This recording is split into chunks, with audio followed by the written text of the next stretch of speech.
Transportation എഞ്ചിനീയറിംഗിലെ മൂന്നാമത്തെ മൊഡ്യൂളായ railway എഞ്ചിനീയറിംഗിൻ്റെ മൂന്നാമത്തെ video ക്ലാസ്സിലോട്ട് എല്ലാവർക്കും സ്വാഗതം. ഇന്ന് നമ്മൾ ഡിസ്കസ് ചെയ്യുന്ന പ്രധാനപ്പെട്ട പോയിന്റ്സിലെ ആദ്യത്തേത് requirements of a good rail joint എന്നുള്ളതാണ്. അപ്പോൾ കഴിഞ്ഞ ക്ലാസ്സിൽ നമ്മൾ റെയിൽ ജോയിൻറ്റ് എന്താണെന്നും അതിൻ്റെ ക്ലാസിഫിക്കേഷൻസ് എല്ലാം വിത്ത് ഡയഗ്രാം പഠിച്ചിട്ടുണ്ടായിരുന്നു. അപ്പോൾ ആ വീഡിയോ ഇച്ചിരി ലെങ്തി ആയതുകൊണ്ട് അതിൽ റിക്വയർമെൻറ്റ്സ് എന്നുള്ള കണ്ടൻറ്റ് ഞാൻ അതിൽ ആഡ് ചെയ്യാതിരുന്നതായിരുന്നു. അപ്പോൾ ആ റിക്വയർമെൻറ്റ്സ് നമ്മൾ ഈ ക്ലാസ്സിൽ അതായത് ആ റെയിൽ ജോയിൻറ്റിന് വേണ്ട റിക്വയർമെൻറ്റ്സ് എന്തൊക്കെയാണെന്നുള്ളത് ഇതിൽ ആഡ് ചെയ്തിട്ടുണ്ട്. പിന്നെ സ്ലീപ്പേഴ്സ് എന്ന് പറഞ്ഞാൽ എന്താണ്, ഏതൊക്കെ ടൈപ്പ് സ്ലീപ്പേഴ്സ് ആണ് ഉള്ളത്, സ്ലീപ്പർ ഡെൻസിറ്റി എന്ന് പറഞ്ഞാൽ എന്താണ്, ഈ മൂന്ന് കാര്യങ്ങളാണ് ഇന്നത്തെ ക്ലാസ്സിൽ പ്രധാനമായും ഡിസ്കസ് ചെയ്യുന്നത്. അപ്പോൾ നമുക്ക് ടോപ്പിക്കിലോട്ട് പോവാം. It's me Muhammad Rahees. Rail joint എന്തായിരുന്നു? നമുക്ക് ആ ഫിഗർ ഓർമ്മയുണ്ടല്ലോ. റെയിൽ പാളത്തിന് നീളത്തിന് ഒരു കണക്കുണ്ട് അല്ലേ? അപ്പോൾ മീറ്റർ ഗേജ് ആണെന്നുണ്ടെങ്കിൽ അപ്രോക്സിമേറ്റ്ലി 12 മീറ്റർ ആണ് റെയിൽ പാളത്തിൻ്റെ നീളം വരുന്നത്. ഒരു റെയിൽ സെക്ഷൻ്റെ നീളം വരുന്നത് 12 മീറ്റർ ആണ്. അത് ബ്രോഡ് ഗേജിന് യൂസ് ചെയ്യുന്ന റെയിൽ പാളമാണെങ്കിൽ അതിൻ്റെ അപ്രോക്സിമേറ്റ്ലി 13 മീറ്റർ ആണ് നീളം വരുന്നത്. ഇങ്ങനെ റെയിൽ പാളങ്ങൾ ഈ ഓരോരോ റെയിൽ സെക്ഷൻസ് ചേർത്ത് വെച്ചാണ് നമ്മൾ ഈ നീണ്ട റെയിൽവേ ട്രാക്ക് നിർമ്മിക്കുന്നത്.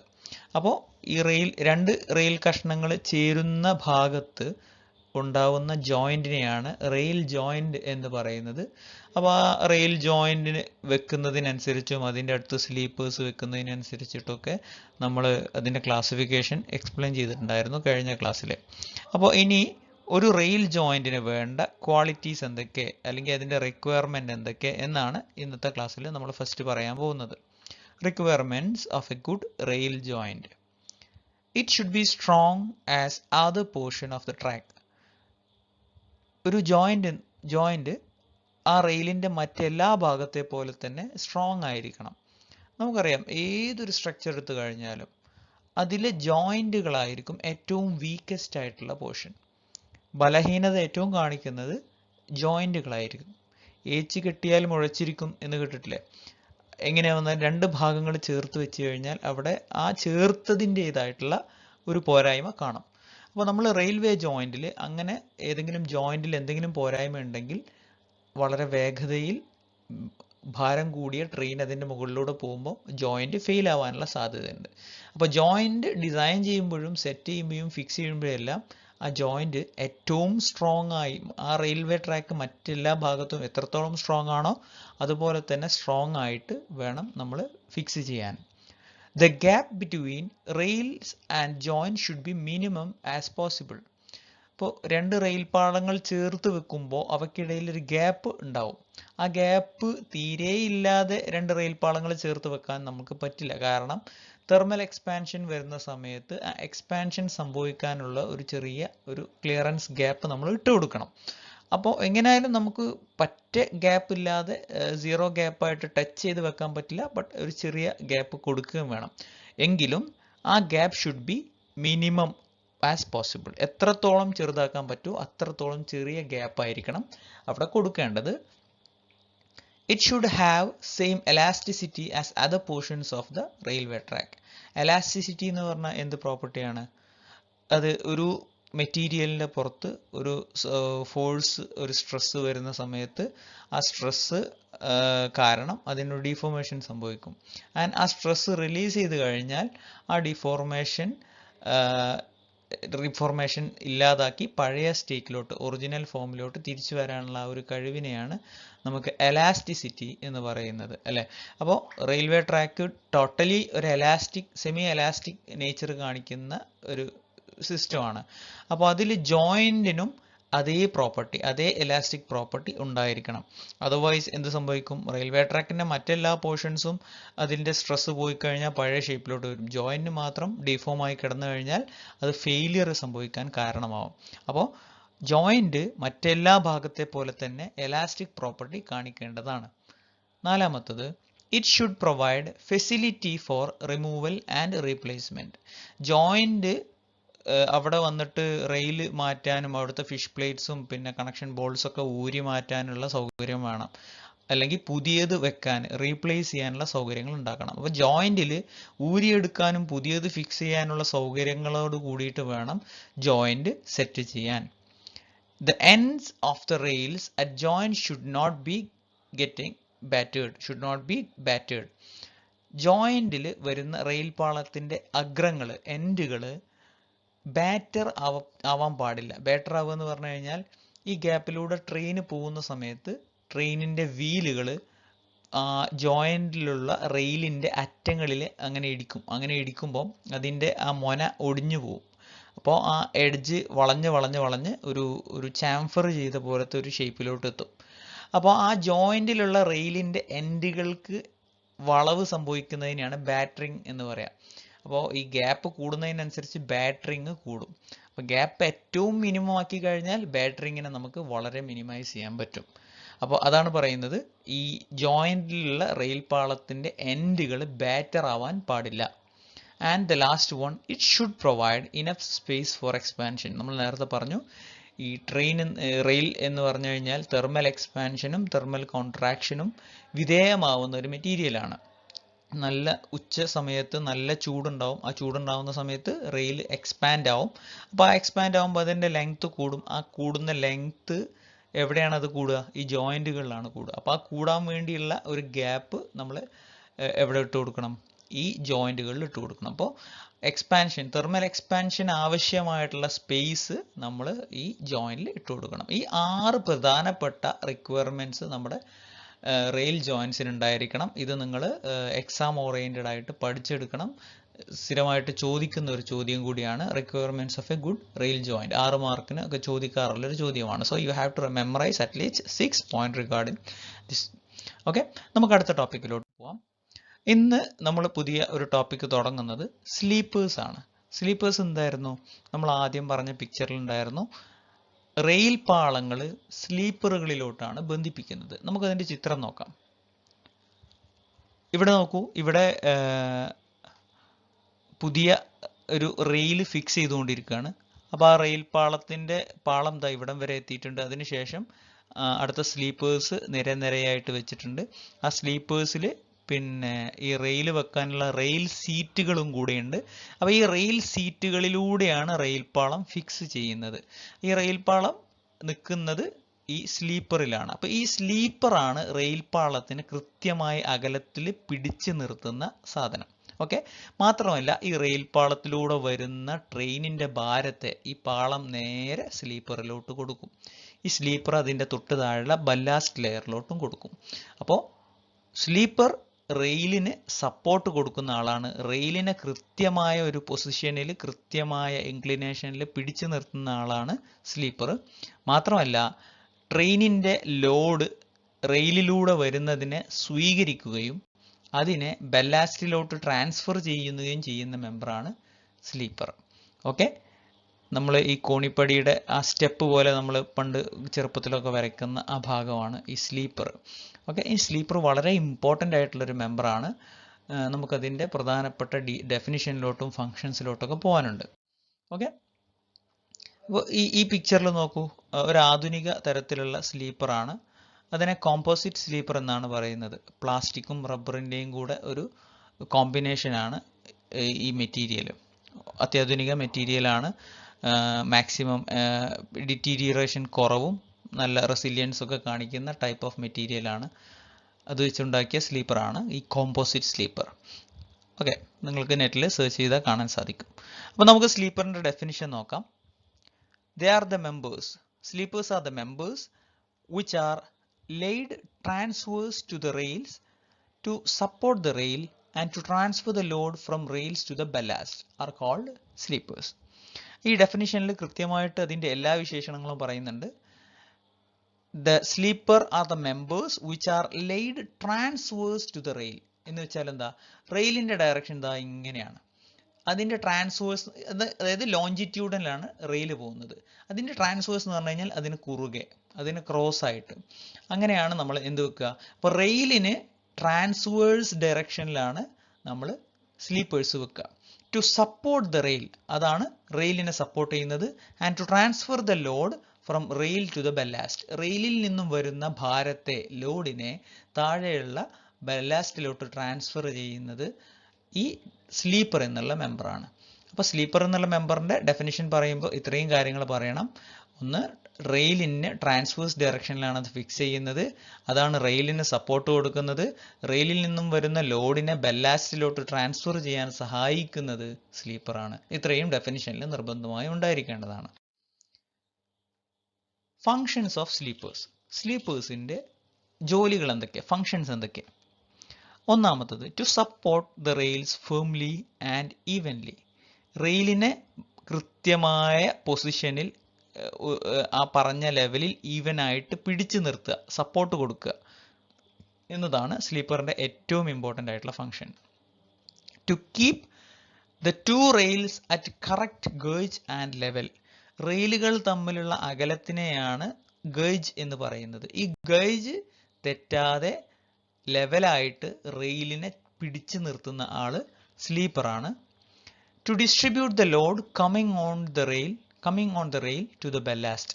റെയിലിന്റെ പുറത്ത് വരുന്ന ട്രെയിനിന്റെ ഭാരത്തെ ബെല്ലാസ്റ്റിലോട്ട് ട്രാൻസ്ഫർ ചെയ്യുന്നത് സ്ലീപ്പേഴ്സ് ആണ്. To act as an elastic medium and absorb vibration. Train move ചെയ്യുന്ന സമയത്ത് ട്രെയിനിന്റെ വീൽ ലോഡിന് പുറമെ, ട്രെയിൻ ഒരു മെക്കാനിക്കൽ മെഷീനാണ് അല്ലേ, അപ്പോൾ ആ മെഷീൻ ഓടുന്നതിന്റെ വൈബ്രേഷൻസും കൂടെ ബെയർ ചെയ്യേണ്ട ആള് ആണ് നമ്മുടെ റെയിൽ. അപ്പോൾ റെയിലിന്റെ പുറത്ത് വരുന്ന വൈബ്രേഷനും മറ്റ് അഡീഷണൽ ലോഡുകളെല്ലാം പിടിച്ചെടുത്ത്, അതിനെ പിടിച്ചെടുക്കാൻ പാകത്തിലുള്ള ഒരു എലാസ്റ്റിക് മീഡിയമായിട്ട് ആക്ട് ചെയ്യാൻ ഈ സ്ലീപ്പർ സഹായിക്കും. So it act as an elastic medium to absorb the vibration and to bear the load from the wheel of the rail of the train. Okay, to provide stability to the permanent way. Permanent way എന്ന് പറഞ്ഞാൽ എന്താണ്? Railway ട്രാക്കിന്റെ മറ്റൊരു പേരാണ് permanent വേ. Permanent wake ഒരു stability കൊടുക്കാൻ sleeper സഹായിക്കും. Okay, അപ്പോൾ ഇത്രയാണ് റെയിൽവേ സ്ലീപ്പേഴ്സിന്റെ ഫങ്ഷൻസ് ആയിട്ട് നമ്മൾ ഓർത്തിരിക്കാനുള്ളത്. അപ്പോൾ ടൈപ്സ് ഓഫ് സ്ലീപ്പേഴ്സ്. സ്ലീപ്പേഴ്സ് ഏതൊക്കെ തരത്തിലാണ് ഉള്ളത്? ഒന്ന്, വുഡൻ സ്ലീപ്പർ, മരത്തിന്റെ സ്ലീപ്പർ. വലിയ മരത്തിന്റെ തടി കഷ്ണങ്ങൾ സ്ലീപ്പറായിട്ട് ഉപയോഗിക്കുന്നതിന് വുഡൻ സ്ലീപ്പർ എന്ന് പറയും. രണ്ടാമത്തത് സ്റ്റീൽ സ്ലീപ്പർ. സ്റ്റീൽ എന്ന് പറഞ്ഞാൽ എന്താണ്? അയേണിലോട്ട് ക്രോമിയം ആഡ് ചെയ്ത് പിന്നെ കൊറോഷനെ റെസിസ്റ്റ് ചെയ്യാൻ കപ്പാസിറ്റി ഉള്ള അയേണിന്റെ ഒരു അലോയി ആണ് സ്റ്റീല്. സ്റ്റീലിന്റെ സ്ലീപ്പേഴ്സ് നമ്മൾ യൂസ് ചെയ്യാറുണ്ട്. Cast iron sleepers. Cast iron sleeper എന്ന് പറഞ്ഞാൽ എന്താണ്? അയേണിൽ കാർബൺ കണ്ടന്റ് കുറച്ചുകൂടെ കൂടുതലുള്ള അയേണിൽ കാർബൺ കണ്ടന്റ് കുറച്ചുകൂടെ കൂടുതലുള്ള ഒരു ടൈപ്പ് ഓഫ് മെറ്റീരിയലാണ് കാസ്റ്റ് അയേൺ. ഈ കാസ്റ്റ് അയേൺ ഉപയോഗിച്ച് നമ്മൾ സ്ലീപ്പേഴ്സ് ഉണ്ടാക്കാറുണ്ട്. അത് അതിൻ്റെ ഒരു എക്സാമ്പിളാണ് CST9 എന്ന് പറയുന്നത്. അത് നമ്മൾ ഇനി വിശദമായിട്ട് പറയും. നാലാമത്തത് റീഇൻഫോഴ്സ്ഡ് സിമെന്റ് കോൺക്രീറ്റ് സ്ലീപ്പേഴ്സ്. നമ്മുടെ നാട്ടിൽ നമ്മൾ സാധാരണയായിട്ട് കാണുന്നത് RCC കോൺക്രീറ്റ് സ്ലീപ്പേഴ്സ് ആണ്. ഇതിന് ഒരുപാട് അഡ്വാൻറ്റേജ് ഉള്ള, ചെലവ് കുറവും ഒരുപാട് അഡ്വാൻറ്റേജസും ഉള്ള ടൈപ്പ് ഓഫ് സ്ലീപ്പറാണ് RCC സ്ലീപ്പർ. ഓക്കെ, നമുക്കിതിൽ ഓരോന്നും വിശദമായിട്ടൊന്ന് നോക്കാം. ഒന്നാമതായിട്ട് നമ്മൾ പറഞ്ഞത് വുഡൻ സ്ലീപ്പറാണ്. വുഡൻ സ്ലീപ്പർ എന്ന് പറഞ്ഞാൽ മരം കൊണ്ട് സ്ലീപ്പർ ഉണ്ടാക്കിയതാണ്. ഇപ്പോൾ നിങ്ങൾ ചിത്രത്തിൽ കാണുന്നത് ബ്രിഡ്ജിന്റെ മുകളിലുള്ള സ്ലീപ്പറാണ്. ബ്രിഡ്ജിന്റെ മുകളിൽ സ്ലീപ്പറായിട്ട് നമ്മൾ സാധാരണ കൊടുക്കുക മരത്തിന്റെ സ്ലീപ്പറാണ്. മാത്രമല്ല വളരെ സ്ട്രോങ്ങും ഹാർഡും ആയിട്ടുള്ള മരമാണ് ബ്രിഡ്ജിന്റെ മുകളിൽ സ്ലീപ്പറായിട്ട് നമ്മൾ യൂസ് ചെയ്യാം. So teak wood and sal wood are largely used as wooden sleeper. മരത്തിന്റെ സ്ലീപ്പറായിട്ട് നമ്മൾ സാധാരണയായിട്ട് ഉപയോഗിക്കുന്നത് തേക്കും സാൽവുഡും ആണ്. The life of wooden sleeper is between 12 and 15 years. സാധാരണ മരത്തിന്റെ സ്ലീപ്പർ 12 വർഷം മുതൽ 15 വർഷം വരെയാണ് നിലനിൽക്കുക. അതാണ് അതിന്റെ ലൈഫ്. നമുക്കത് പ്രോപ്പറായിട്ട് പ്രിസർവ് ചെയ്യുകയും സീസൺ ചെയ്യുകയൊക്കെ ചെയ്തു കഴിഞ്ഞാൽ അതിൻ്റെ ഒരു 20% മുതൽ 30% വരെ ലൈഫ് ഉയർത്താൻ പറ്റും. അപ്പോൾ 15 എന്നുള്ളത് ഒരു 18, 19 വർഷം വരെയൊക്കെ നമുക്ക് എക്സ്റ്റെൻഡ് ചെയ്യാൻ പറ്റും നമ്മൾ പ്രോപ്പറായിട്ട് പ്രിസർവ് ചെയ്യുകയാണെന്നുണ്ടെങ്കിൽ. പക്ഷെ നോർമലി വുഡൻ സ്ലീപ്പേഴ്സിന്റെ ലൈഫ് എന്നുള്ളത് 12 മുതൽ 15 വർഷം വരെയാണ്. അപ്പോൾ നമ്മൾ ഒരു തവണ ഫിക്സ് ചെയ്ത് കഴിഞ്ഞാൽ ഒരു 12 വർഷം കഴിയുമ്പോൾ നമ്മൾ അതിനെ റീപ്ലേസ് ചെയ്ത് പുതിയ സ്ലീപ്പേഴ്സ് വെക്കേണ്ടി വരും. Its life depends on the quality of the timber, ability to resist wear, decay, and white ants and atmospheric action. സാധാരണ ഒരു ടിമ്പർ അതിൻ്റെ ലൈഫിൽ അനുഭവിക്കുന്ന ത്രെറ്റുകൾ എന്തൊക്കെയാണ്? ഒന്ന്, നോർമലി ആ ക്വാളിറ്റി ഓഫ് ടിമ്പർ, ഏത് മരത്തിൽ നിന്നാണ് നമ്മൾ ആ ടിമ്പർ എടുക്കുന്നത്. വളരെ വീക്കായിട്ടുള്ള മരമാണെന്നുണ്ടെങ്കിൽ definitely it will decay soon, അല്ലെ, പെട്ടെന്ന് തന്നെ നാശമായി പോകും. അതുമാത്രമല്ല, ടിമ്പറിന് വെയർ ആൻഡ് ടിയർ, അതിൻ്റെ മുകളിലൂടെ വരുന്ന തേയ്മാനത്തിനെ റെസിസ്റ്റ് ചെയ്യാനുള്ള കപ്പാസിറ്റി എത്രത്തോളം ഉണ്ട്?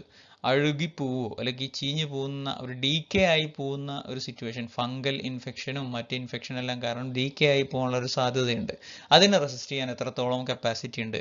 വൈറ്റ് ആൻസ് എന്ന് പറഞ്ഞാൽ എന്താ? ചെതൽ അരിക്കുക. ആ ചെതലിനെ റെസിസ്റ്റ് ചെയ്യാൻ എത്രത്തോളം കപ്പാസിറ്റി ഉണ്ട്? അറ്റ്മോസ്ഫറിക് ആക്ഷൻ, കണ്ടിന്യൂസ് ആയിട്ട് 12 വർഷം ഫീൽഡിൽ അല്ലെങ്കിൽ പിന്നെ ഒരു സൈറ്റിൽ കിടക്കുന്ന ഒരുപാട് ലോഡ് ബെയർ ചെയ്യുന്ന ഒരു വുഡൻ ടിമ്പർ ഒരുപാട് അറ്റ്മോസ്ഫിയറിക് ആക്ഷന് വിധേയമാക്കപ്പെടുകയാണ്. അത് നല്ല പീക്ക് ടെമ്പറേച്ചർ ആയിട്ട് 40 to 50 ഡിഗ്രി സെൽഷ്യസ് ഉച്ചക്ക് ചിലപ്പോൾ ടെമ്പറേച്ചർ വരാം. രാത്രിയിൽ ചിലപ്പോൾ ഇതേപോലെ ഒരു 12 ഡിഗ്രി സെൽഷ്യസ് വരെ തണുപ്പായി വരാം. അതിൻ്റെ ഇടയിൽ മഴ കൊള്ളുന്നു, വെയിൽ കൊള്ളുന്നു, പിന്നെ അങ്ങനെ പല ഫ്രോസ്റ്റ് ആക്ഷൻ ഉണ്ടാകുന്നു. അങ്ങനെ പല അറ്റ്മോസ്ഫിയറിക് ആക്ഷനും വിധേയമാവുകയാണ് നമ്മുടെ വുഡൻ സ്ലീപ്പർ. അപ്പോൾ ഇതിനൊക്കെ എത്രത്തോളം റെസിസ്റ്റ് ചെയ്യാനുള്ള കപ്പാസിറ്റി നമ്മുടെ ടിമ്പർ പീസിനുണ്ടോ അത്രത്തോളം ആയിരിക്കും അത് സ്ലീപ്പറായി ഉപയോഗിച്ച് കഴിഞ്ഞാൽ അതിൻ്റെ ലൈഫ്. അപ്പോൾ നോർമലി അത് 12 to 15 ആണ് എന്ന് ഓർത്തിരിക്കുക. The wooden sleeper require adzing to fix the rail. Adzing എന്താണെന്ന് നമ്മൾ കഴിഞ്ഞ ക്ലാസ്സിൽ പറഞ്ഞിട്ടുണ്ടായിരുന്നു അല്ലേ? അപ്പോൾ റെയിലിന് ഒരു ടിൽറ്റ് നമ്മൾ കൊടുക്കാറുണ്ട്, 1/20 ആ സ്ലോപ്പ് നമ്മൾ ടിൽറ്റ് കൊടുക്കാറുണ്ടായിരുന്നു. അപ്പോൾ റെയിലിനെ ടിൽറ്റ് ചെയ്ത് നിർത്താൻ വേണ്ടിയിട്ട് നമ്മൾ സ്ലീപ്പറിൽ ചെറിയ ചെരിവുണ്ടാക്കണം. അപ്പോൾ വുഡൻ സ്ലീപ്പർ ആവുമ്പം ആ സ്ലീപ്പറിൽ നമ്മൾ ഒരു കട്ട് ഇടുകയാണ് ചെയ്യുക, ഒരു ചെറുതായിട്ട് ചെത്തി കൊടുക്കുകയാണ് ചെയ്യുക. അങ്ങനെ വുഡൻ സ്ലീപ്പറിൽ റെയിൽ ഫിക്സ് ചെയ്യണമെങ്കിൽ അഡ്സിങ് ചെയ്യേണ്ടതായിട്ട് വരും എന്നും കൂടെ നമ്മൾ ഓർത്തിരിക്കേണ്ടതാണ്. അപ്പോൾ ഇത്രയാണ് പ്രധാനപ്പെട്ട കാര്യങ്ങൾ വുഡൻ സ്ലീപ്പറിനെ കുറിച്ച് ഓർത്തിരിക്കാനുള്ളത്. And it is best for track circuiting. Track സർക്യൂട്ടിങ്ങിന് ഏറ്റവും ഉപകാരം വരുന്ന ഒരു സാധനമാണ് കോൺക്രീറ്റ്. ഇതേപോലെ ഒരു ട്രാക്ക് സർക്യൂട്ടിങ്ങിന് സഹായിക്കുന്ന ഒരു ടൈപ്പ് ഓഫ് സ്ലീപ്പറാണ്. അതേപോലെ തന്നെയാണ് വുഡൻ സ്ലീപ്പറും. അപ്പോൾ ട്രാക്ക് സർക്യൂട്ടിങ് എന്താണ് നമുക്ക് ഇനി വരുന്ന ക്ലാസ്സുകളിൽ സിഗ്നലിംഗ് എന്നുള്ള ഒരു പോർഷൻ വരുമ്പോൾ നമുക്ക് പഠിക്കാം. ഇപ്പോൾ അത് നമ്മൾ ഡിസ്കസ് ചെയ്യുന്നില്ല. ഇനി വിവിധ തരത്തിലുള്ള ടിമ്പർ സ്ലീപ്പർ സൈസുകൾ നമ്മളൊന്ന് ഓർത്തിരിക്കുക. പരീക്ഷയ്ക്ക് ഇതുവരെ ചോദിച്ചു കണ്ടിട്ടില്ല, ബട്ട് നമ്മളുടെ അറിവിന് വേണ്ടി പറയാണ്. നോർമലി ബ്രോഡ് ഗേജിലാണെന്നുണ്ടെങ്കിൽ, ബ്രോഡ് ഗേജ് എന്ന് പറഞ്ഞാൽ എന്താണ്? 1.676 മീറ്റർ ഗേജ് കാണിക്കുന്നതാണ് ബ്രോഡ് ഗേജ്. അതിൽ ഉപയോഗിക്കുന്ന പിന്നെ മരത്തിൻ്റെ സ്ലീപ്പറാണെന്നുണ്ടെങ്കിൽ അതിന് വേണ്ട ലെങ്ത്ത് 2.74 ആണ്. അതായത് ഏകദേശം 1/2 മീറ്റർ രണ്ട് സൈഡിലും റെയിൽ കഴിഞ്ഞിട്ടും 1/2 മീറ്റർ തള്ളി നിൽക്കുന്ന രീതിയിലായിരിക്കും ആ സ്ലീപ്പറിൻ്റെ ലെങ്ത് ഉണ്ടാവുക. അപ്പോൾ 2.74 മീറ്റർ ആണ് ബ്രോഡ് ഗേജിൽ ഉപയോഗിക്കുന്ന സ്ലീപ്പറിൻ്റെ ലെങ്ത്ത്. അതിൻ്റെ വിഡ്ത്ത് എന്ന് പറഞ്ഞു കഴിഞ്ഞാൽ 25 സെൻറ്റിമീറ്റർ ആണ്. അതിൻ്റെ തിക്നെസ് എന്ന് പറഞ്ഞു കഴിഞ്ഞാൽ 13 സെൻറ്റിമീറ്റർ ആണ്. ഇനി മീറ്റർ ഗേജിൽ ഉപയോഗിക്കുന്ന വുഡൻ സ്ലീപ്പറിൻ്റെ നീളം വേണ്ടത് 1.83 മീറ്റർ ആണ്. അതിൻ്റെ വിഡ്ത്ത് 20 സെൻറ്റിമീറ്റർ ആണ്. അതിൻ്റെ തിക്നെസ് 11 സെൻറ്റിമീറ്റർ ആണ്. ഇനി നാരോ ഗേജിൽ ഉപയോഗിക്കുന്ന വുഡൻ അല്ലെങ്കിൽ ടിമ്പർ സ്ലീപ്പറിൻ്റെ ലെങ്ത് എന്നുള്ളത് 1.52 മീറ്റർ ആണ്. Width 15 centimetre, height 10 centimetre. അപ്പോൾ ഇത്രയാണ് നമ്മുടെ സ്ലീപ്പറിൻ്റെ ഡയമെൻഷൻസ് ഉള്ളത്. അപ്പോൾ നമുക്ക് ഏകദേശം ഒരു ധാരണ ഉണ്ടാക്കിയെടുക്കുക എന്നുള്ളതാണ് ഇതുകൊണ്ട് ഉദ്ദേശിച്ചത്. ഓക്കെ, വുഡൻ സ്ലീപ്പർ പറയുന്ന സമയത്ത് നമുക്ക് അതിൻ്റെ ഒരു ചെറിയ ടേം കൂടി ഓർത്തിരിക്കാനുണ്ട്. അതിനെ കമ്പോസിറ്റ് സ്ട്രെങ്ത് ഇൻഡെക്സ് എന്നാണ് പറയുന്നത്. ഒരു വുഡൻ ടിമ്പർ സ്ലീപ്പറായി ഉപയോഗിക്കാൻ സ്യൂട്ടബിൾ ആണോ എന്ന് ചെക്ക് ചെയ്യുന്നത് അതിൻ്റെ CSI വാല്യൂവിനെ ബേസ് ചെയ്തിട്ടാണ്.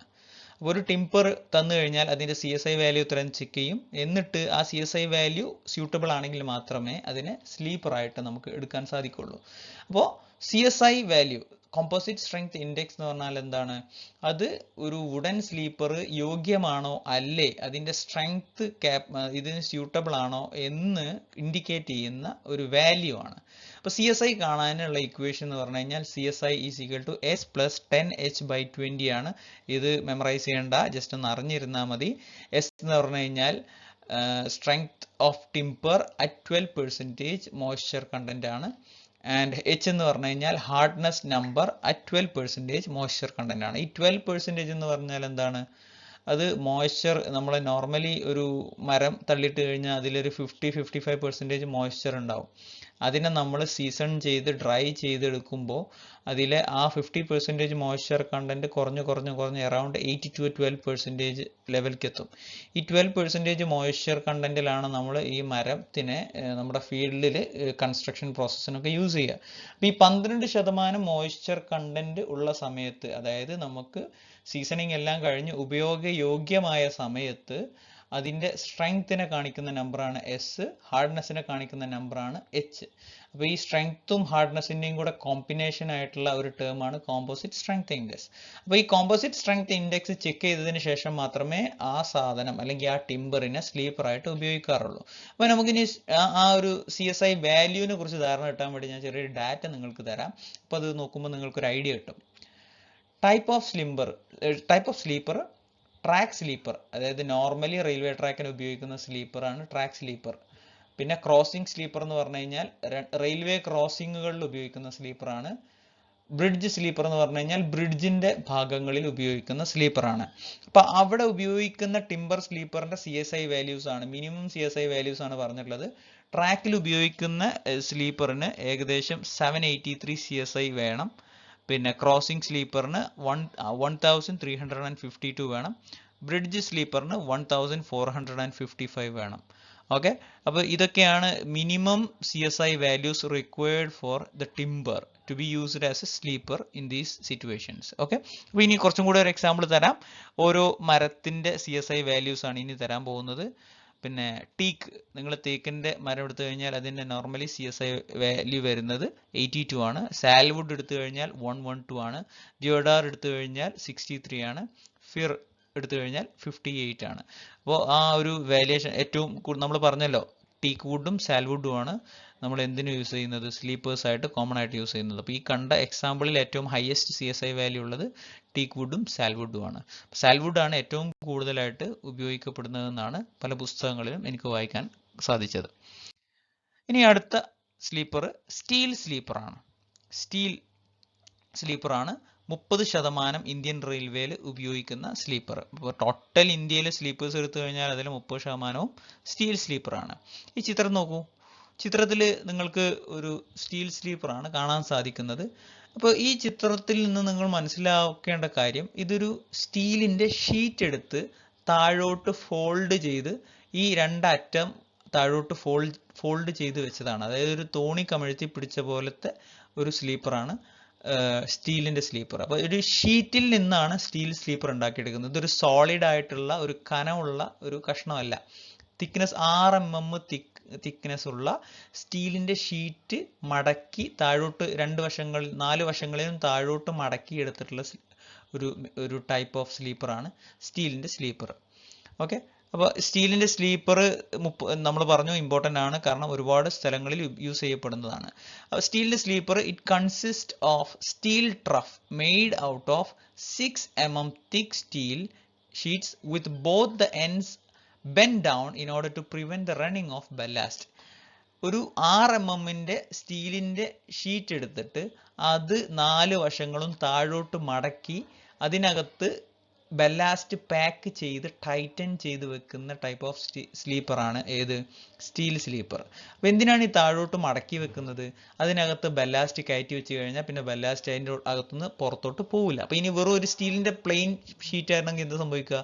അതിൻ്റെ അടിയിൽ നിന്നും ബല്ലാസ്റ്റ് തെറിച്ച് പോകാനുള്ള ഒരു സാധ്യതയുണ്ട്. അപ്പോൾ അത് ഒഴിവാക്കാൻ വേണ്ടിയിട്ടാണ് സ്റ്റീലിൻ്റെ ഷീറ്റ് താഴോട്ട് മടക്കി ഫോൾഡ് ചെയ്ത് വെക്കുന്നത്. അപ്പോൾ അതിനകത്തോട്ട് സ്ലീപ്പർ കയറ്റി പാക്ക് ചെയ്ത് കഴിഞ്ഞാൽ പിന്നെ അതിനകത്തുനിന്ന് ബല്ലാസ്റ്റ് ഈ മെറ്റൽ പീസ് അതിനകത്തുനിന്ന് പോവില്ല. ഓക്കെ, അപ്പോൾ ഇതാണ് സ്റ്റീൽ സ്ലീപ്പറിൻ്റെ manufacturing. And a slope of 1/20 is provided towards the centre. ഇങ്ങനെ ഈ സ്റ്റീൽ ഷീറ്റ് മടക്കി വരുന്ന സമയത്ത് ഒരു 1/20 സ്ലോപ്പ് അകത്തോട്ട് കൊടുക്കും. എന്തിനു വേണ്ടിയിട്ടാണത്? എഡ്ജിങ് എന്ന് പറഞ്ഞാൽ എന്താണ്? ഒരു ഇൻക്ലിനേഷൻ നമുക്ക് റെയിലിന് കൊടുക്കേണ്ടതുണ്ട്. അത് കൊടുക്കാൻ വേണ്ടി അത് റെയിലിൻ്റെ പാദം നിലത്ത് ചെരിഞ്ഞ് നിൽക്കാൻ വേണ്ടിയിട്ട് ഒരു 1/20 സ്ലോപ്പ് നമ്മൾ കൊടുക്കേണ്ടിയിരിക്കുന്നു. ഇത്രയാണ് സ്റ്റീൽ സ്ലീപ്പറിനെ കുറിച്ച് നമുക്ക് അറിയാനുള്ളത്. And it may be get rusted and broken quickly. ഇപ്പോൾ സ്റ്റീല് എന്ന് പറഞ്ഞാൽ നമ്മൾ നേരത്തെ പറഞ്ഞ പോലെ ഒരുപാട് അറ്റ്മോസ്ഫിയറിക് ആക്ഷൻസിന് വിധേയമാക്കപ്പെടുന്ന ഒരു ഭാഗമാണ് സ്ലീപ്പർ. അപ്പോൾ ആ സ്ലീപ്പർ പിന്നെ തുരുമ്പ് വന്ന് പൊട്ടിപ്പോകാനുള്ള ഒരു സാധ്യത സ്റ്റീൽ സ്ലീപ്പറിന്റെ കേസിലുണ്ട്. ഓക്കെ, സാധാരണ സ്റ്റീൽ സ്ലീപ്പറിന്റെ ലൈഫ് സ്പാൻ എന്ന് പറഞ്ഞു കഴിഞ്ഞാൽ 35 to 50 ഇയേഴ്സ് ആണ്. 35 വർഷം മുതൽ 50 വർഷം വരെ നിലനിൽക്കുന്ന വിവിധ തരത്തിലുള്ള സ്റ്റീൽ സ്ലീപ്പേഴ്സ് നമുക്ക് കാണാൻ സാധിക്കും. അടുത്തത് കാസ്റ്റ് അയൺ സ്ലീപ്പർ ആണ്. കാസ്റ്റ് അയൺ എന്ന് പറഞ്ഞാൽ എന്താണ്? കുറച്ചുകൂടെ കാർബൺ കണ്ടന്റ് ഉള്ള ടൈപ്പ് ഓഫ് അയൺ ആണ് കാസ്റ്റ് അയൺ. അപ്പോൾ അത് കുറച്ചുകൂടെ വെയിറ്റ് കൂടുതലാണ്, ഫ്ലെക്സിബിലിറ്റി കുറവാണ്. കാസ്റ്റ് അയൺ സ്ലീപ്പർ നമ്മൾ നേരത്തെ കണ്ട പോലെ സ്റ്റീൽ സ്ലീപ്പറിനെ പോലെ തന്നെ നമുക്ക് കാണാനൊക്കെ സാധിക്കും. പക്ഷെ സ്റ്റീൽ സ്ലീപ്പർ പോലെ താഴോട്ട് അധികം ഫോൾഡ് ചെയ്തിട്ടൊന്നും അല്ല ഇത് കാണുക. ഇതൊരു കോമൺ എക്സാമ്പിൾ ആണ്, ഏറ്റവും കൂടുതൽ യൂസ് ചെയ്യപ്പെടുന്ന കാസ്റ്റ് അയൺ സ്ലീപ്പറിൽപ്പെട്ട ഒരു ഫിഗറാണ്. ഇതെന്താണെന്ന് നമുക്ക് വിശദമായിട്ട് പറയാം. They are popular on Indian railways. Indian റെയിൽവേയിൽ ഒരുപാട് സ്ഥലത്ത് അത് യൂസ് ചെയ്യപ്പെടുന്നുണ്ട്. അറൌണ്ട് 50% ഓഫ് ദ ട്രാക്ക് ഈ കാസ്റ്റ് അയൺ സ്ലീപ്പർ വെച്ചിട്ടാണ് നമ്മൾ കൺസ്ട്രക്ട് ചെയ്തിട്ടുള്ളത്. They are liable to crack and break. ഞാൻ പറഞ്ഞു ഫ്ലെക്സിബിലിറ്റി കുറവാണ്. കാസ്റ്റ് അയണിന് ഫ്ലെക്സിബിലിറ്റി കുറവായതുകൊണ്ട് തന്നെ പൊട്ടിപ്പോവാനുള്ള സാധ്യത കൂടുതലാണ്. ഹെവി ലോഡ് വരുന്ന സമയത്ത് ഇത് ഫ്ലെക്സിബിൾ അല്ല, വളയൂല, പകരം പൊട്ടുകയാണ് ചെയ്യുക. They are classified as, cast iron സ്ലീപ്പേഴ്സിൽ പല ടൈപ്പ് ഉണ്ട്. ഏതൊക്കെയാണ് നമുക്ക് നോക്കാം. Pot or bowl sleepers, plate sleepers, box sleepers, CST-9 sleepers and duplex sleepers. ഈ 5 പേരുകൾ മാത്രം ഓർത്തിരുന്നാൽ മതി. അത് എന്താണ് എന്ന് ഞാനൊന്ന് ജസ്റ്റ് എക്സ്പ്ലെയിൻ ചെയ്തു തരാം. പക്ഷേ കാസ്റ്റ് അയൺ സ്ലീപ്പേഴ്സിൽ ഇങ്ങനെ കുറച്ച് ക്ലാസിഫിക്കേഷൻ ഉണ്ടെന്ന് ഓർത്തിരുന്നാൽ മാത്രം മതി. അതിൽ ആദ്യം നമ്മൾ പറഞ്ഞത് പോട്ട് ഓർ ബൗൾ സ്ലീപ്പർ ആണ്. പോട്ട് എന്ന് പറഞ്ഞാൽ എന്താ? പാത്രം. ബൗൾ എന്ന് പറഞ്ഞാൽ പാത്രം തന്നെ, ഒരു കുഴിയുള്ള പാത്രം, അതിനെയാണ് ബൗൾ എന്ന് പറയാം. അപ്പോൾ ഇവിടെ നോക്കൂ, ഒരു കുഴിയുള്ള പാത്രം കമിഴ്ത്തി വെച്ചതാണ് നിങ്ങൾ ചിത്രത്തിൽ കാണുന്നത്. ആ കമിഴ്ത്തി വെച്ചതിൻ്റെ മുകളിലൂടെയാണ് റെയില് പോകുന്നത്. അപ്പോൾ ഒരു റെയിലിൻ്റെ താഴെ ഇങ്ങനെ ഓരോ പാത്രം കമിഴ്ത്തി വെച്ച് അതിൻ്റെ മുകളിലൂടെ റെയിൽ വെച്ച് കഴിഞ്ഞാൽ എങ്ങനെ ഉണ്ടാവും? അതുപോലെയാണ് പോട്ട് ഓർ ബൗൾ സ്ലീപ്പേഴ്സ്. അപ്പോൾ നിങ്ങൾക്ക് ആ കോൺക്രീറ്റിൻ്റെ സ്ലീപ്പറിനെ കുറിച്ചിട്ടുള്ള ധാരണയിൽ നിന്ന് ഒരുപാട് വ്യത്യാസമുണ്ട്. കാരണം കോൺക്രീറ്റിൻ്റെ സ്ലീപ്പർ 2 റെയിലിനെയും കണക്ട് ചെയ്യുന്ന ഒരു ടൈപ്പ് ഓഫ് സ്ലീപ്പറാണ്. പക്ഷേ ഇവിടെ നമ്മൾ പറയുന്നത് ഒരു റെയിലിൻ്റെ താഴെ ഒരു പാത്രം, അപ്പുറത്തെ റെയിലിൻ്റെ താഴെ വേറൊരു പാത്രം, അത് രണ്ടിനെയും കൂടെ നമ്മൾ ഒരു ടൈ വെച്ച് കണക്ട് ചെയ്യും. അങ്ങനെയാണ് ഈ pot or bowl sleeper work ചെയ്യുന്നത്. നമുക്ക് അതിൻ്റെ ഡ്രോയിങ് നോക്കാം. ഇങ്ങനെയാണ് ഒരു പാത്രം കമിഴ്ത്തി വെച്ച പോലെയാണ്, അതിൻ്റെ മുകളിലൂടെയാണ് നമ്മുടെ റെയിൽ പോകുന്നത്. ആ റെയിലിന് ആ പാത്രത്തിൻ്റെ മുകളിൽ ഇരിക്കാൻ വേണ്ടിയിട്ട് ഒരു റെയിൽ സീറ്റൊക്കെ ഉണ്ടാവും. It consist of 2 oval shaped balls or inverted pots. Oval ഷേപ്പിലുള്ള ബോളുകളാണ്, അതായത് കമിഴ്ത്തി വെച്ചപ്പെട്ട പോട്ട്സ് പോലെയുള്ള ഓവൽ ഷേപ്പിലുള്ള ബോളുകളാണ് ഇതിൽ ഉള്ളത്, ഈ പോട്ട് ഓർ ബോൾ സ്ലീപ്പേഴ്സിലുള്ളത്. അണ്ടർ ഈച്ച് റെയിൽ, ഓരോ റെയിലിൻ്റെ താഴെ ഈ ബോൾസ് നമ്മൾ കൊടുക്കും. And connected together by a tie bar with help of gibs and cotter. Gibs and cotter joint ഉപയോഗിച്ചിട്ട് ഈ 2 ബോളുകളെ നമ്മൾ പരസ്പരം ബന്ധിപ്പിക്കും. And the rail is kept on the rail seat with a slope of 1:20 and held in position by a key. 1:20 slope കൊടുത്ത് rail സീറ്റിൽ ഈ ബോളിൻ്റെ മുകളിൽ നമ്മൾ റെയിൽ ഫിക്സ് ചെയ്യും. ഞാനൊരു ഫിഗർ കാണിച്ചു തരാം. ഇവിടെ നോക്കൂ, ഇവിടെ നമുക്കൊരു പോട്ട് കമിഴ്ത്തി വെച്ചിട്ടുണ്ട്, ഇവിടെ വേറൊരു പോട്ട് കമിഴ്ത്തി വെച്ചിട്ടുണ്ട്, അതിൻ്റെ മുകളിലൂടെ റെയിൽ പോകുന്നുണ്ട്. ഈ റെയിലുകൾക്ക് താഴെയുള്ള ഈ 2 പോട്ടുകൾ പരസ്പരം ഒരു ടൈ റോഡ് ഉപയോഗിച്ചിട്ട് കണക്ട് ചെയ്തിട്ടുണ്ട്. ഈ ടൈ റോഡ് എന്തിനാണ് ഉപകാരപ്പെടുക? അവിടുത്തെ ഗേജ് ഒരിക്കലും തെറ്റിപ്പോവാതിരിക്കാൻ ഈ ടൈ റോഡ് സഹായിക്കും. ഓക്കെ, അപ്പോൾ ഇവിടെ ഒരു പാത്രം കമിഴ്ത്തി വെക്കുന്നു, അപ്പുറത്തൊരു പാത്രം കമിഴ്ത്തി വെക്കുന്നു, അവ തമ്മിലൊരു ടൈ റോഡ് വെച്ച് കണക്ട് ചെയ്യുന്നു. എന്നിട്ട് ഈ പാത്രത്തിൻ്റെ മുകളിൽ ഫിറ്റ് ചെയ്തിട്ടുള്ള റെയിൽ സീറ്റിലൂടെ നമ്മൾ റെയിൽ പാളത്തിനെ ഫിക്സ് ചെയ്യുന്നു. ഇങ്ങനത്തെ ഒരു സിസ്റ്റം ഓഫ് സ്ലീപ്പറാണ് പോട്ട് ഓർ ബോൾ സ്ലീപ്പേഴ്സ്. ഇനി അതിലെ രണ്ടാമത്തെ കാസ്റ്റ് അയണിൽ രണ്ടാമത് പറഞ്ഞത് പ്ലേറ്റ് സ്ലീപ്പർ ആണ്. അപ്പോൾ അതിൻ്റെ ഡെഫിനിഷൻ മാത്രം പഠിച്ചാൽ മതി. It consist of 2 rectangular plates laid parallel to the rails. റെയിലിന് പാരലൽ ആയിട്ട് 2 റെക്ടാങ്കുലർ പ്ലേറ്റ് നമ്മൾ കൊടുക്കുന്നു. And the plate is provided with projecting ribs in the bottom to provide grip in the ballast and to arrest lateral movement of the sleeper. അപ്പോൾ നേരത്തെ നമ്മൾ pot or ball പറഞ്ഞല്ലോ. അപ്പോൾ ഈ pot എന്ന് പറഞ്ഞു കഴിഞ്ഞാൽ കമിഴ്ത്തി വെക്കപ്പെട്ട പാത്രം പോലെയാണ്. അപ്പോൾ അതിനകത്തോട്ട് നമ്മൾ ബെല്ലാസ്റ്റ് ടൈറ്റ് ആയിട്ട് പാക്ക് ചെയ്യും. ബെല്ലാസ്റ്റ് ടൈറ്റ് ആയിട്ട് പാക്ക് ചെയ്താൽ എന്താണ് മെച്ചം? പിന്നെ അത് അങ്ങോട്ടും ഇങ്ങോട്ടും മൂവ് ചെയ്യില്ല. ഇവിടെ പ്ലേറ്റിന്റെ സ്ലീപ്പർ എന്ന് പറയുമ്പം അത് ഫ്ലാറ്റ് ഷേപ്പിലായിരിക്കും. അപ്പോൾ അതിനൊരു ലാറ്ററൽ മൂവ്മെന്റ് ഉണ്ടാവാനുള്ള സാധ്യതയുണ്ട്. ഈ ലാറ്ററൽ മൂവ്മെന്റിനെ അറസ്റ്റ് ചെയ്യാൻ വേണ്ടിയും ബല്ലാസ്റ്റിന്റെ പുറത്ത് നല്ല ഗ്രിപ്പ് കിട്ടാൻ വേണ്ടിയും നമ്മൾ ഈ പ്ലേറ്റിന്റെ പുറത്ത് ഒരു പ്രോജക്റ്റിംഗ് റിബ്, താഴോട്ട് ലോക്കായി കിടക്കാൻ പറ്റുന്ന കുറച്ച് ഒരാണി പോലത്തെ റിബ്സ് ഉണ്ടാക്കുന്നുണ്ട്. അതെന്തിനു വേണ്ടിയിട്ടാണ്? ഈ സ്ലീപ്പർ അങ്ങോട്ടും ഇങ്ങോട്ടും തെറിച്ചു പോകാതിരിക്കാൻ വേണ്ടിയിട്ട്. And the stiffeners are provided to increase the strength of the plate. പ്ലേറ്റിന്റെ സ്ട്രെങ്ത് കൂട്ടാൻ വേണ്ടി ഇതിൽ സ്റ്റിഫ്നേഴ്സും കൂടി ആഡ് ചെയ്യും. അപ്പോൾ ഇങ്ങനെ ഉള്ള ഒരു ടൈപ്പ് ഓഫ് സ്ലീപ്പർ ആണ്, ഫ്ലാറ്റ് ആയിട്ടുള്ള പ്ലേറ്റ് കൊണ്ടുണ്ടാക്കിയ സ്ലീപ്പർ ആണ് പ്ലേറ്റ് സ്ലീപ്പേഴ്സ്. പിന്നെ ബോക്സ് സ്ലീപ്പേഴ്സ് ഉണ്ട്. ബോക്സ് സ്ലീപ്പേഴ്സ് പ്ലേറ്റ് സ്ലീപ്പേഴ്സ് പോലെ തന്നെയാണ്. ഇവിടെ നമ്മൾ പ്ലേറ്റിന്റെ മുകളിൽ 2 ബോക്സുകൾ കൂടെ യൂസ് ചെയ്യുന്നു എന്ന് മാത്രം. അപ്പോൾ അതിന്റെ ഫോട്ടോസ് ഒന്നും അവൈലബിൾ അല്ല, കാരണം അതിന്റെ യൂസേജ് ഇപ്പോൾ തീരെ നമുക്ക് ഇന്ത്യൻ റെയിൽവേസിൽ കാണാൻ സാധിക്കാത്തതുകൊണ്ട് അതിന്റെ ഫോട്ടോസ് നമുക്ക് നെറ്റിൽ സെർച്ച് ചെയ്താൽ തന്നെ കിട്ടാൻ ബുദ്ധിമുട്ടാണ്. ഇനി അടുത്തതായിട്ട് CST-9 സ്ലീപ്പേഴ്സ് ആണ്. അപ്പോൾ ഇത് CST-9, ഇതുവരെ നമ്മൾ ഓരോ പേരുകളല്ലേ പറഞ്ഞ്. അപ്പോൾ CST എന്നുള്ളത് ഷോർട്ട് ഫോം ആണ്. It indicates central standard trial number 9. അപ്പോൾ ഇന്ത്യൻ റെയിൽവേക്ക് ഒരുപാട് ടൈപ്പ് ട്രയലുകൾ ചെയ്ത അല്ലെങ്കിൽ പല വേർഷൻസ് ഓഫ് സ്ലീപ്പേഴ്സ് നമ്മൾ ഡിസൈൻ ചെയ്തിട്ടുണ്ട്. അപ്പോൾ ഇതിൽ കോമൺ ആയിട്ട് നമ്മൾ യൂസ് ചെയ്യുന്ന ഒരു ടൈപ്പ് ഓഫ് പിന്നെ സ്ലീപ്പറാണ് CST-9, CST-11 അങ്ങനെയൊക്കെ സെർച്ച് ചെയ്ത് കഴിഞ്ഞാൽ പല ടൈപ്പ് ഓഫ് സ്ലീപ്പേഴ്സ് അതിൻ്റെ ഡിസൈനിൽ ചെറിയ ചെറിയ വേരിയേഷൻസ് ഉണ്ടാവും. Okay, it is A combination of pot, plate and box sleeper. ഈ ബോക്സ് സ്ലീപ്പറിൻ്റെയും പ്ലേറ്റ് സ്ലീപ്പറിൻ്റെയും പോട്ട് സ്ലീപ്പറിൻ്റെയും ഒക്കെ ഒരു ഐഡിയ വെച്ചിട്ട് തന്നെയാണ് ഈ CST-9 ഉണ്ടാക്കിയിട്ടുള്ളത്. അപ്പോൾ അതിൻ്റെ ഫിഗർ, അതിൻ്റെ ഡ്രോയിങ് ആണ് കാണിച്ചിട്ടുള്ളത്. കണ്ടാൽ ഒന്നും മനസ്സിലാവില്ല എനിക്കറിയാം. സോ അതിൻ്റെ ഒറിജിനൽ ഫിഗർ കാണിക്കാം. അപ്പോൾ ഇതാണ് നമ്മുടെ സ്ലീപ്പർ. ഇത് നമ്മൾ നേരത്തെ പറഞ്ഞ പോട്ട് സ്ലീപ്പറിൽ ഒരു പാത്രം കമിഴ്ത്തി വെക്കുക എന്ന് പറഞ്ഞില്ലേ. അപ്പോൾ ആ പാത്രം കമിഴ്ത്തി വെക്കുന്നതിന് പകരം ഈ സാധനമാണ് വെക്കുക. അപ്പോൾ ഇതിൻ്റെ മുകളിൽ കാണുന്ന ഇതിലൂടെയാണ് നമ്മുടെ റെയിൽ ഫിറ്റ് ചെയ്യുക.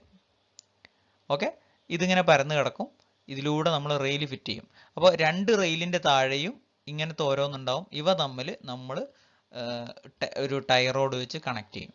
ഓക്കെ, അപ്പോൾ ഓരോ റെയിലിൻ്റെ താഴെ ഇതിങ്ങനെ കണ്ടിന്യൂസ് ആയിട്ട് കൊടുക്കും, അപ്പുറത്തെ റെയിലിന് താഴെ വേറെ ഇതിങ്ങനെ കണ്ടിന്യൂസ് ആയിട്ട് കൊടുക്കും. എന്നിട്ട് ഇവരെ തമ്മിൽ പരസ്പരം നമ്മൾ ടയർ റോഡ് വെച്ച് ബന്ധിപ്പിക്കും. അപ്പോൾ ഇങ്ങനെയാണ് CST-9 സ്ലീപ്പേഴ്സിനെ നമ്മൾ യൂസ് ചെയ്യുന്നത്.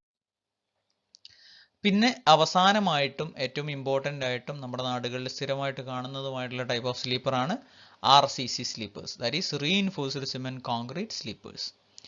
അപ്പോൾ അത് നമുക്കറിയാം അല്ലേ, നമ്മൾ കണ്ടിട്ടുണ്ട്, റെയിൽവേ സ്റ്റേഷനുകളിലൊക്കെ പോയിട്ട് ഒന്ന് ശ്രദ്ധിക്കുക. അപ്പോൾ ഇത് 2 തരത്തിൽ കാണാറുണ്ട്. Normal RCC reinforced cement concrete വെച്ചിട്ട് ചെയ്യാറുണ്ട്, അതല്ലാതെ പ്രീ സ്ട്രെസ്ഡ് കോൺക്രീറ്റ് വെച്ചിട്ടും ചെയ്യാറുണ്ട്. പ്രീ സ്ട്രെസ്ഡ് കോൺക്രീറ്റ് വെച്ച് ചെയ്യുമ്പോൾ അതിന് കുറച്ചും കൂടെ സ്ട്രെങ്ത് കൂടുതലായിരിക്കും.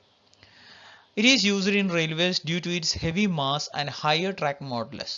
നമ്മൾ ഇതുവരെ പറഞ്ഞ വുഡൻ, സ്റ്റീൽ, കാസ്റ്റേൺ എല്ലാം എടുത്തു നോക്കിക്കഴിഞ്ഞാലും ഏറ്റവും ഭാരം കൂടുതൽ കോൺക്രീറ്റ് സ്ലീപ്പറിനായിരിക്കും. കാരണം അത് ഫുള്ളി സോളിഡ് ആയിട്ടുള്ള ഒരു ടൈപ്പ് ഓഫ് സ്ലീപ്പറാണ്. അതിൻ്റെ ഈ ഹെവി നേച്ചർ ഉള്ളതുകൊണ്ട്, അത് ഭയങ്കര ബൾക്കി മാസീവ് ആയതുകൊണ്ട് തന്നെ അതിൻ്റെ ട്രാക്ക് മോഡുലസ് കൂടുതലായിരിക്കും. അതിൻ്റെ വെയിറ്റ് എന്ന് പറഞ്ഞു കഴിഞ്ഞാൽ ഈ മരത്തിൻ്റെ സ്ലീപ്പറിനെക്കാളും 2.5 മുതൽ 3 ഇരട്ടി വരെയാണ് വരിക. അതായത് it's wait is 2.5 to 3 times that of the wood. It has the capacity to maintain gauge properly. കൃത്യമായിട്ടുള്ള ഗേജ് മെയിൻറ്റെയിൻ ചെയ്യാൻ RCC സ്ലീപ്പറിനെ കൊണ്ട് സാധിക്കും. And it is suitable for track circuiting. Track സർക്യൂട്ടിങ്ങിന് നമ്മൾ നേരത്തെ വുഡൻ പറഞ്ഞിരുന്നു, അതുപോലെ തന്നെ വുഡിനേക്കാളും ട്രാക്ക് സർക്യൂട്ടിങ്ങിന് സ്യൂട്ടബിൾ ആയിട്ടുള്ള ടൈപ്പ് ഓഫ് സ്ലീപ്പറാണ് RCC സ്ലീപ്പർ. അപ്പോൾ ഈ ട്രാക്ക് സർക്യൂട്ടിങ്ങിന് വേണ്ട പ്രോപ്പർട്ടി എന്താണെന്ന് വെച്ച് കഴിഞ്ഞാൽ ഇൻസുലേറ്റർ ആയിരിക്കുക എന്നുള്ളതാണ്. കറണ്ടിനെ കടത്തി വിടാത്ത ഒരു സ്ലീപ്പർ ആയിരിക്കുക എന്നുള്ളതാണ്. It has long life which is approximately 40 to 60 years. നമ്മൾ ഈ പറഞ്ഞതിൽ ഏറ്റവും കൂടുതൽ ലൈഫ് ഉള്ള type of sleeper concrete sleepers ആണ്. ഓക്കെ, അപ്പോൾ ഇത്രയും കാര്യങ്ങളാണ് നമ്മൾ പിന്നെ സ്ലീപ്പറിൽ നമ്മൾ പഠിച്ചത്. അവസാനം ഒരു ടേമും കൂടെ പറഞ്ഞു കഴിഞ്ഞാൽ നമുക്ക് ഇന്നത്തെ ക്ലാസ് വൈൻഡ് അപ്പ് ചെയ്യാം. Sleeper density. സ്ലീപ്പർ ഡെൻസിറ്റി എന്ന് പറഞ്ഞാൽ ഞാനൊരു പിക്ചോറിയൽ റെപ്രസെൻറ്റേഷൻ തരാം. അപ്പോൾ നമ്മൾ പറഞ്ഞു ഒരു റെയിൽ ഉണ്ടാക്കണമെങ്കിൽ നമ്മൾ ആദ്യം സ്ലീപ്പേഴ്സ് സെറ്റ് ചെയ്യണം. അപ്പോൾ ഇത് സ്ലീപ്പർ ആണെന്ന് വിചാരിക്കുക. ഈ സ്ലീപ്പറിന് മുകളിൽ ഞാൻ റെയിൽ ഫിക്സ് ചെയ്യാണ്. അപ്പോൾ നമുക്കറിയാം, ഇപ്പോൾ റെയിലായി, പിന്നെ സ്ലീപ്പറായി. ഇപ്പോൾ ഇതൊരു മീറ്റർ ഗേജ് റെയിലാണെന്നുണ്ടെങ്കിൽ, മീറ്റർ ഗേജ് എന്ന് പറഞ്ഞാൽ എന്താണ്, അവയ്ക്കിടയിലുള്ള ഗേജ് എന്ന് പറഞ്ഞു കഴിഞ്ഞാൽ 1 മീറ്റർ ആണെന്നുണ്ടെങ്കിൽ ആ റെയിൽ പാളത്തിന്റെ നീളം എത്രയായിരിക്കും? ഒരു സിംഗിൾ റെയിൽ പീസിന്റെ ലെങ്ത് എത്രയായിരിക്കും? അപ്രോക്സിമേറ്റ്ലി 12 മീറ്റർ ആയിരിക്കും അല്ലെ? നമ്മൾ കഴിഞ്ഞ ക്ലാസ്സിൽ പറഞ്ഞിട്ടുണ്ടായിരുന്നു മീറ്റർ ഗേജിൽ ഉപയോഗിക്കുന്ന റെയിൽ പാളത്തിന്റെ നീളം 12 മീറ്റർ ആണ്. ബ്രോഡ് ഗേജിൽ ഉപയോഗിക്കുന്ന റെയിൽ പാളത്തിന്റെ നീളം അപ്രോക്സിമേറ്റ്ലി 13 മീറ്റർ ആണ്. അപ്പോൾ ഇത് ഞാനൊരു എക്സാമ്പിളിന് വേണ്ടി ഞാൻ എടുക്കാം. ഇത് മീറ്റർ ഗേജ് റെയിലാണ്.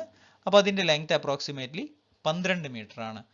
ഇനി ഇതിന്റെ അടിയിൽ ഞാൻ കൊടുത്തിട്ടുള്ള സ്ലീപ്പറിന്റെ എണ്ണം നോക്കാം. ഞാൻ ജസ്റ്റ് ഒന്ന് നിന്നാണ് 1 2 3 4 5 6 7 8 9 10 11 12 13 14 15 16 17. അപ്പോൾ 12 മീറ്റർ നീളമുള്ള ഈ റെയിൽ പാളത്തിനെ ഫിക്സ് ചെയ്യാൻ ഞാൻ 17 എണ്ണം സ്ലീപ്പറാണ് യൂസ് ചെയ്തിട്ടുള്ളത്. അപ്പോൾ ഒരു സിംഗിൾ റെയിൽ ലെങ്ത്തിന് താഴെ ഞാൻ 17 എണ്ണം സ്ലീപ്പർ യൂസ് ചെയ്തിട്ടുണ്ടെങ്കിൽ ഇതിനെ sleeper density is equal to 17 എന്ന് പറയും. അപ്പോൾ സ്ലീപ്പർ ഡെൻസിറ്റി എന്താന്ന് വെച്ച് കഴിഞ്ഞാൽ ഒരു സിംഗിൾ റെയിൽ ലെങ്തിനെ സപ്പോർട്ട് ചെയ്യാൻ അതിന്റെ താഴെ എത്ര നമ്പർ ഓഫ് സ്ലീപ്പേഴ്സ് കൊടുക്കുന്നുണ്ട് അതിനെ പറയുന്ന പേരാണ് സ്ലീപ്പർ ഡെൻസിറ്റി. അപ്പോൾ sleeper density is equal to 17 അല്ലേ? അപ്പോൾ ഈ 17നെ നമുക്ക് 12 പ്ലസ് 15 എന്ന് എഴുതാം. ഇതിൽ 12 എന്താണ്? 12 എന്ന് പറഞ്ഞു കഴിഞ്ഞാൽ റെയിലിന്റെ ലെങ്ത് ആണ്. അപ്പോൾ ഈ 12 പ്ലസ് 15 എന്ന് എഴുതും. ആൻഡ് ആ 12നെ റെയിൽ ലെങ്തിനെ നമ്മൾ n എന്ന് റെപ്രസെന്റ് ചെയ്യും. അപ്പോൾ n പ്ലസ് 5. ഓക്കെ, അപ്പോൾ ഇനി നിങ്ങളോട് പറയാണ് ഒരു മീറ്റർ ഗേജ് റെയിലാണ്. ആ മീറ്റർ ഗേജ് റെയിലിന്റെ പിന്നെ സ്ലീപ്പർ ഡെൻസിറ്റി n പ്ലസ് 5 എന്ന് പറഞ്ഞാൽ അവിടെ n എന്ന് പറഞ്ഞു കഴിഞ്ഞാൽ മീറ്റർ ഗേജിന്റെ റെയിലിന്റെ നീളം 12, 12 പ്ലസ് 5 17 എന്ന് കിട്ടും. ഇനി നിങ്ങളോട് പറയാണ് ബ്രോഡ് ഗേജ്. ഒരു ബ്രോഡ് ഗേജ് റെയിലിന്റെ സ്ലീപ്പർ ഡെൻസിറ്റി n പ്ലസ് 5 എന്ന് പറഞ്ഞാൽ എന്താ അർത്ഥം? ബ്രോഡ് ഗേജ് റെയിലിന്റെ നീളം 13 മീറ്റർ ആണെന്ന് നിങ്ങൾക്കറിയാം. അപ്പോൾ 13 പ്ലസ് 5 18 നമ്പർ ഓഫ് സ്ലീപ്പേഴ്സ് ആണ് ഒരു റെയിൽ ലെങ്ത്തിന്റെ താഴെ നിങ്ങൾ കൊടുക്കുന്നത് എന്ന് നിങ്ങൾ മനസ്സിലാക്കുക. ഓക്കെ, അപ്പോൾ ഇവിടെ n പ്ലസ് 5 എന്നാണ് റെപ്രസെന്റ് ചെയ്യുന്നത്. n എന്ന് പറഞ്ഞു കഴിഞ്ഞാൽ അതിന്റെ ലെങ്ത് ഓഫ് റെയിലാണ്. ഒരു സിംഗിൾ റെയിലിന്റെ ലെങ്ത് എത്രയാണ് വരുന്നത് എന്നാണ് നമ്മൾ അവിടെ റെപ്രസെന്റ് ചെയ്യുന്നത്. അപ്പോൾ ഇനി നമുക്ക് ഇതിന്റെ ഡെഫിനിഷൻസ് നോക്കാം. The number of sleepers used per rail length on the track is known as sleeper density. ഒരു റെയിൽ ലെങ്ത്തിന്റെ താഴെ എത്ര സ്ലീപ്പേഴ്സ് യൂസ് ചെയ്യുന്നുണ്ടോ അതിനെ പറയുന്ന പേരാണ് sleeper density. It varies from n plus 3 to n plus 6. n plus 3 മുതൽ, അതായത് റെയിൽ ലെങ്ത് എത്രയാണോ ഇൻ മീറ്റേഴ്സ് പ്ലസ് അതിനോട് ഒരു 3 കൂട്ടുക, മുതൽ n plus 6 വരെ നമുക്ക് ഈ സ്ലീപ്പർ ഡെൻസിറ്റി കാണാം. അതായത് 13 മീറ്റർ നീളമുള്ള റെയിൽ പാളത്തിന്റെ കീഴെ n പ്ലസ് 3 എന്ന് പറഞ്ഞു കഴിഞ്ഞാൽ 13 പ്ലസ് 3 16 സ്ലീപ്പർ മുതൽ n പ്ലസ് 6 എന്ന് പറഞ്ഞു കഴിഞ്ഞാൽ 13 പ്ലസ് 6 19 സ്ലീപ്പർ വരെ. അപ്പോൾ 16 സ്ലീപ്പർ മുതൽ 19 സ്ലീപ്പർ വരെ അതിന്റെ താഴെ ഉപയോഗിക്കാം. അപ്പോൾ അതാണ് ഞാൻ ഇവിടെ ഒരു എക്സാമ്പിൾ ആയിട്ട് കൊടുത്തിട്ടുള്ളത്. ഒരു മീറ്റർ ഗേജ് ട്രാക്ക് ആണെന്നുണ്ടെങ്കിൽ അത് 12 മീറ്റർ ആയിരിക്കും എൻ്റെ റെയിൽ ലെങ്ത്.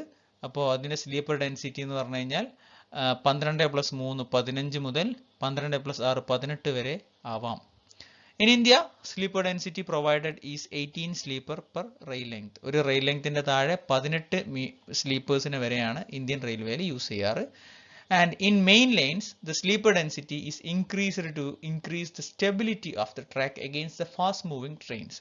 അപ്പോൾ ഇന്ത്യയിലെ പ്രധാനപ്പെട്ട മെയിൻ ട്രാക്കുകൾ, അതാണ് മെയിൻ ലൈൻ എന്നോട് ഉദ്ദേശിച്ചത്. മെയിൻ റെയിൽവേ ട്രാക്കുകളിൽ സ്ലീപ്പർ ഡെൻസിറ്റി നമ്മൾ കൂട്ടും. അതായത് നമ്പർ ഓഫ് സ്ലീപ്പേഴ്സ്, ഒരു ട്രാക്കിന്റെ താഴെയുള്ള നമ്പർ ഓഫ് സ്ലീപ്പേഴ്സിന്റെ എണ്ണം നമ്മൾ ഒരു പരിധിയിൽ കൂടുതൽ കൂട്ടി വെക്കും. കാരണം രാജധാനി എക്സ്പ്രസ് പോലെയുള്ള ഹൈ സ്പീഡ് ട്രെയിനുകൾ പോകുമ്പം അവിടെ ട്രാക്കിന്റെ സ്റ്റെബിലിറ്റിയെ അത് ബാധിക്കും. അപ്പോൾ ആ സ്റ്റെബിലിറ്റി കുറയാതിരിക്കാൻ വേണ്ടിയിട്ട് സ്ലീപ്പർ ഡെൻസിറ്റി നോർമലിനേക്കാളും കുറച്ചും കൂടെ കൂടുതൽ മെയിൻ ലൈനുകളിൽ നമ്മൾ കൊടുക്കാറുണ്ട്.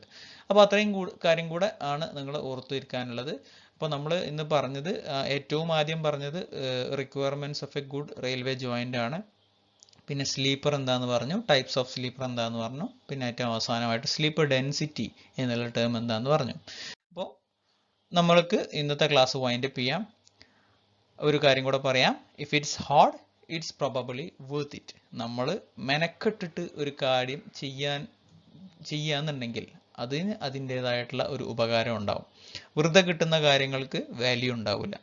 അപ്പോൾ വെറുതെ കിട്ടും എന്ന് നിങ്ങൾ പ്രതീക്ഷിക്കുന്ന കാര്യങ്ങൾക്ക് ജീവിതത്തിൽ നിങ്ങൾക്ക് യാതൊരു സന്തോഷമോ സാറ്റിസ്ഫാക്ഷനോ തരാൻ സാധിക്കില്ല. നിങ്ങൾ കഷ്ടപ്പെട്ട് ബുദ്ധിമുട്ടി നേടിയെടുത്ത കാര്യങ്ങൾക്ക് മാത്രമേ ജീവിതത്തിൽ നിങ്ങൾക്ക് സന്തോഷം നൽകാൻ സാധിക്കുള്ളൂ.